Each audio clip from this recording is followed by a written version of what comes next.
नमस्कार। साल का सबसे पहला दिन 2023 की सबसे पहले दिन जनवरी 1 और अभी हम दीपक रिक्शा वाले जी के साथ में हैं। दीपक जी, सबसे पहले तो स्वागत है हमारा इस चैनल में आपका। Welcome welcome. दीपक जी, आज जो सबसे पहला दिन है, आज क्या कुछ स्पेशल करने वाले हैं आप? आज नए साल में है तो हम लोग नए साल को बहुत अच्छे से सेलिब्रेट करते हैं। नव वर्ष आप सभी को मंगलमय हो, हैप्पी न्यू ईयर। मैं नए साल में मैसेज देना चाहता हूँ। अच्छा, क्या कुछ मैसेज देना चाहेंगे आप पटना वासियों को? यही कि आप लोग जो नशे करते हैं, नशे से दूर रहा कीजिए। दीपक जी, खैनी तो आप भी खाते हैं, हमने देखा है आपको। जी हाँ, मैं खैनी खाता हूँ, लेकिन मैं भी यथासंभव प्रयत्न करूँगा कि इस गंदी और बैड हैबिट को छोड़ सकूँ।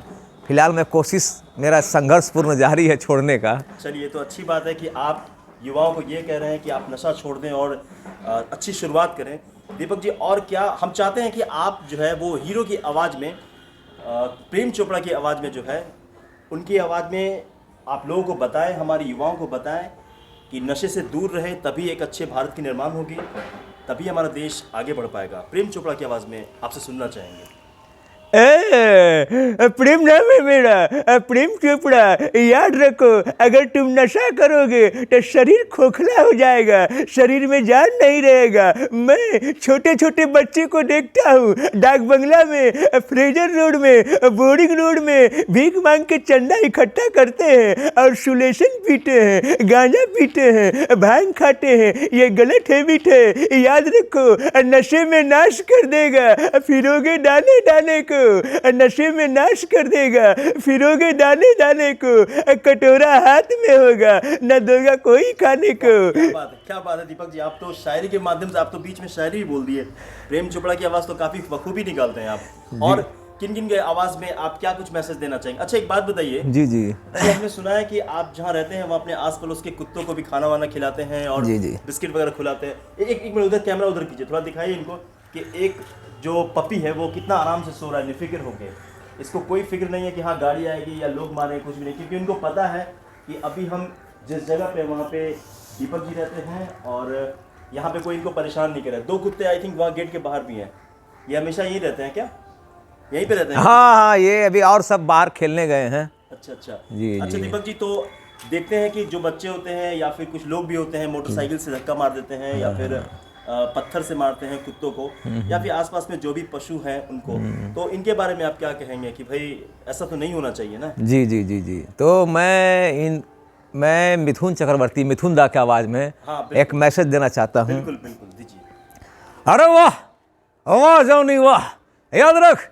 अरे मैं कई बाइक वालों को देखता हूँ, वो तीव्र गति से आते हैं और आवारा कुत्तों को टांग तोड़ देते हैं। अरे ये बैड हैबिट है। और छोटे छोटे बच्चों को देखते हैं कि वो पत्थर लेकर कुत्ते के पप्पी को या फिर कुत्ते को मारते हैं और आनंद लेते हैं। ये गलत बात है। अरे याद रख, हमें भी जानवरों से प्यार करना चाहिए, क्योंकि जानवरों में भी जान होती है। इसलिए आज नया साल है ना, तो नया साल में आप संकल्प लीजिए कि आज के बाद कभी भी आवारा कुत्तों पर ढेला नहीं चलाएंगे। अरे लोग अपने घर में घरेलू कुत्ता पालते हैं, उन्हें मान सम्मान देते हैं, अच्छा अच्छा भोजन देते हैं, लेकिन आवारा कुत्तों पर किसी की रहम नहीं आती। ये बैड हैबिट है, ये गंदा आदत है। अरे आज से इस आदत को सुधार दो, समझे?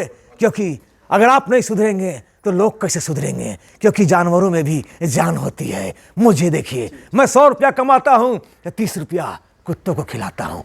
क्या बात है, क्या बात है। एक बात बताइएगा, अभी 2 दिन पहले जो है वो नगर निगम का चुनाव हुआ है और उम्मीद करते हैं कि आप भी वोट दिए होंगे और सरकार चुने होंगे।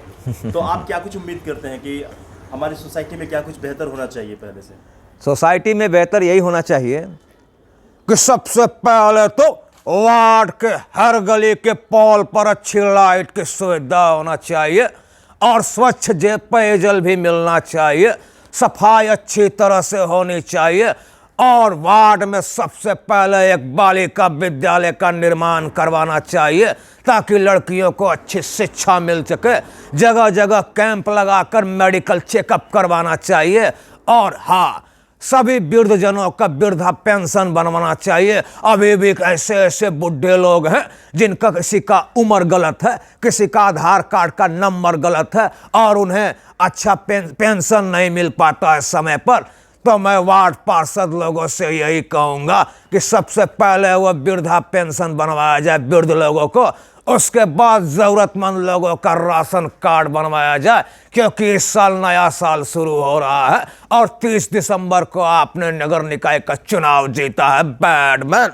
दीपक जी, आपकी बातों से ऐसा लगता नहीं कि आप एक रिक्शा चालक हैं, लगता है कि आप काफ़ी पढ़े लिखे और समझदार व्यक्ति हैं, क्योंकि जिन पॉइंट्स को आपने गिनवाया है, जो आपका जो विज़न है, मुझे कहीं ना कहीं लगता है कि अगर ये सारी चीज़ें पूरी हो हमारी सोसाइटी में, तो कहीं ना कहीं एक बेटरमेंट होगा हमारी सोसाइटी के लिए, एक लाइफस्टाइल में काफ़ी चेंजेस आएगा। जैसा कि आपने बताया कि हेल्थ चेकअप होना चाहिए महीने में एक बार कम से कम वृद्धजनों के लिए, वृद्धा पेंशन जो योजना है वो अच्छे से इम्प्लीमेंट किया जाना चाहिए, स्कूल, और फिर आपने सैनिटेशन और फिर आपने पेयजल की बात की, तो ये सारे पॉइंट्स जो हैं वो आप बेहतर तरीके से आपने बताया है। अब देखिए, हम कहना ये चाहेंगे कि दीपक जी जो हैं वो इतने जागरूक हैं, इतने अवेयर हैं इन सब चीज़ों को लेके, तो उम्मीद करते हैं कि सोसाइटी में ये सारी चीज़ें हो। वैसे आप कौन से वार्ड से बिलोंग करते हैं दीपक जी?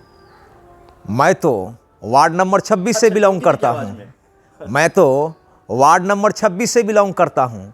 और मैंने कल कुछ लोगों से मिला, वो मुझसे कह रहे थे कि मुझे वृद्धजन पेंशन का सुविधा प्राप्त नहीं हो रहा है। किसी ने कहा कि मेरे आधार कार्ड में नंबर जो है वो गलत है, तो किसी ने कहा कि फॉर्म तो अप्लाई किया हूँ लेकिन अभी तक बन नहीं रहा है, और किसी की शिकायत है कि 3 महीने से पेंशन ही नहीं आ रहा है। तो मैं बिहार सरकार से, समाज कल्याण विभाग से रिक्वेस्ट करता हूं कि जो सही पात्र और उम्मीदवार हैं उन्हें वृद्धा पेंशन दिया जाए। महिलाओं को बहुत दिक्कत हो रहा है वृद्धजन पेंशन योजना अप्लाई करने में, इसलिए ऑनलाइन के माध्यम से सही तरीके से उन लोगों का फॉर्म अप्लाई किया जाए और उन लोगों का जो पेंशन राशि है उन्हें भुगतान किया जाए। मैं योगी जी, मैं यही प्रार्थना करना चाहता हूँ वार्ड पार्षद से। जय हिंद, जय भारत। दीपक जी, एक बात और आपसे हम पूछना चाहेंगे कि आज साल का सबसे पहला दिन है, 1 जनवरी है, और 1 जनवरी में आज पूरे दिन में आप कुछ ऐसा क्या करने वाले हैं कि ये 2023 आपको पूरी तरह से याद होगा? जब भी कोई आपसे नया इंसान मिले तो आप उसको ये ज़रूर बताएं कि हाँ, पहले दिन हमने ये किया। क्या आप किसी की मदद करने वाले हैं या कुछ अच्छा करने वाले हैं? क्या ऐसा प्लान कुछ है आपके पास? मेरे पास तो अभी कोई फिलहाल प्लान नहीं है। मैं अभी रिक्शा निकालूंगा, उसके बाद इनकम टैक्स गोलंबर जाऊंगा, और हाँ, अगर मेरी बोहनी होती है तो सबसे पहले मैं उस पैसे से आवारा कुत्तों को बिस्कुट खिलाऊंगा। ये मेरा स्पाइल का सबसे पहला प्लान है, क्योंकि मैं चाहता हूँ कि आप लोग भी परोपकार का कार्य करें, नेक इंसान बने, और हाँ, लोगों को मदद करें, क्योंकि लोगों का अगर आप हेल्प कीजिएगा तो ईश्वर भी आपका हेल्प करेगा। मैं रजा मुराद, मेरी तरफ से हिंदुस्तान के सभी लोगों को नए साल की हार्दिक बधाई। चलिए, बहुत अच्छी बात है, आप रजा मुराद की आवाज़ में भी हैप्पी न्यू ईयर सब लोगों को आप कह दिए। और ये बहुत अच्छी बात कही आपने कि हमें अपने आस पड़ोस में जो भी पेट्स हैं, जो पालतू जानवर हैं, आवारा कुत्ते हैं या फिर कोई भी हैं, गाय भी हैं, तो आप ये चाहते हैं कि आज पहली कमाई करें और आवारा कुत्तों को खिलाएं। तो ये कहीं ना कहीं दीपक जी का प्रेम दिखता है, प्यार दिखता है। ये जानते हैं कि ये जो आवारा कुत्ते हैं उनका सोसाइटी में कोई नहीं है हमारे अलावा। देखिए, फिर से हम दिखाना चाहेंगे, यहाँ पे एक पपी जो है आराम से लेटा हुआ है, इसको ज़रा सा भी फिक्र नहीं है, बस ये जानता है कि हाँ, दीपक जी आएंगे। अब देखिए, एक अंदर भी आ रहा है कि कमा के आएंगे और कुछ पैसे होगा तो ये हमें बिस्किट खिलाएंगे। तो इस तरह का जो लव है, जो प्यार है अपने पेट्स के लिए, वो आप भी बांटते रहें। तो फिर से हम एक बार कहना चाहेंगे अपनी तरफ से भी कि आप सबको happy new year. Deepak Sharma, दीपक रिक्शा वाले की तरफ से आप अपने लाइफ में इसी तरह से आगे बढ़ते रहें, एंजॉय करते रहें। आप कुछ कहना चाह रहे हैं? जी हाँ, जी हाँ, मैं अजीत के आवाज़ में दर्शकों को कुछ कहना चाहता हूँ। तो अभी आप देख रहे होंगे, हाँ, कि आप मोबाइल लेके चल रहे हैं और लोग झपट्टा मार लेते हैं, झपट्टा मार लेते हैं। तो हमारे अजीत साहब अगर इस डायलॉग को कहेंगे तो कैसे कहेंगे? बताइए।